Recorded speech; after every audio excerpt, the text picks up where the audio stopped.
చిన్న చూపుకు గురైన చిరుధాన్యాలకు ఇప్పుడు పూర్వ వైభవం వస్తోంది. చిరుధాన్యాల్లోని పోషక విలువలు, ఆరోగ్యానికి అవి చేసే మేలును గుర్తించాక మళ్లీ వీటి వాడకం పెరిగింది. దీంతో వీటి సాగు రైతులకు లాభసాటిగా మారింది.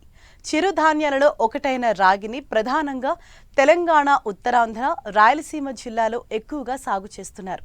ఖరీఫ్లో సాగు చేసిన ఈ పంటకు అగ్గి తెగులు, కాండం తొలుచు పురుగుల బెడద ఉంటుంది. వీటి నివారణ కొరకు పాటించాల్సిన సస్యరక్షణ చర్యలను తెలియజేస్తున్నారు శాస్త్రవేత్త డాక్టర్ మాధవీలత.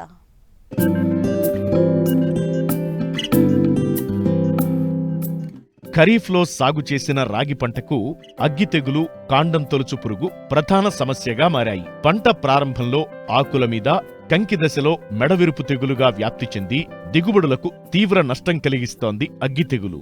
వీటి ఉధృతి అధికంగా ఉంటే నివారణ చర్యలు చేపడితే మంచి దిగుబడులు పొందే అవకాశముంటుంది. మరి ఆ సస్యరక్షణ చర్యలేంటో పెరుమాళ్లపల్లె ప్రాంతీయ వ్యవసాయ పరిశోధనా స్థానం శాస్త్రవేత్త డాక్టర్ మాధవీలత ద్వారా తెలుసుకుందాం.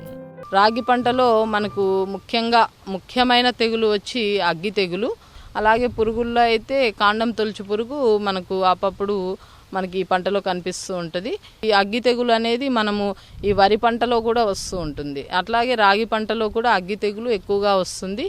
ఈ అగ్గి తెగులు మనకు 3 దశల్లో కనిపిస్తుంది. మొక్కల ఆకుల పైన ఒకసారి ఒక స్టేజ్లో కనిపిస్తూ ఉంటుంది. తర్వాత స్టేజ్లో కాండం పైన వస్తుంది. ఆ కాండం పైన తర్వాత స్టేజ్లో ఈ కంకుల పైన కనిపిస్తూ ఉంటుంది.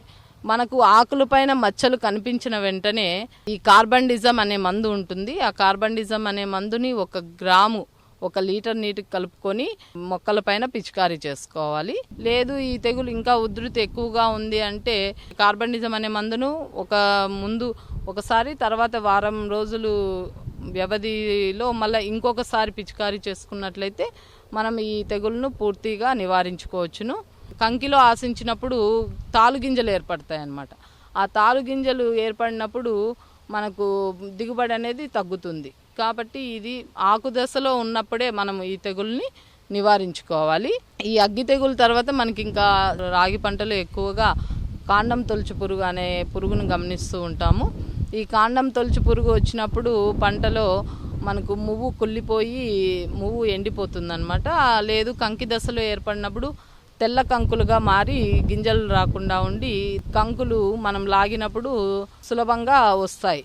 మనం ఈ పురుగుని ఎక్కువగా గమనించినప్పుడు పంటలో 1 లీటర్ నీటికి 1.6 మిల్లీలీటర్ల మోనోక్రోటోఫాస్ మందును కలుపుకొని మనం పంటపై పిచికారీ చేసుకోవాలి.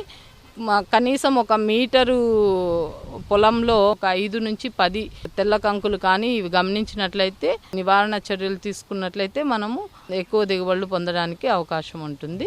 రాగి పంటకు మార్కెట్లో అధిక డిమాండ్ ఉంది. అలాగే అధిక దిగుబడినిచ్చే మేలైన రకాలు కూడా అందుబాటులోకి రావడం చాలా మంది రైతులు సాగుకు మొగ్గు చూపుతున్నారు. అయితే రాగి సాగులో మేలైన యాజమాన్య పద్ధతులు పాటిస్తే మంచి దిగుబడులను సాధించే అవకాశం ఉంది.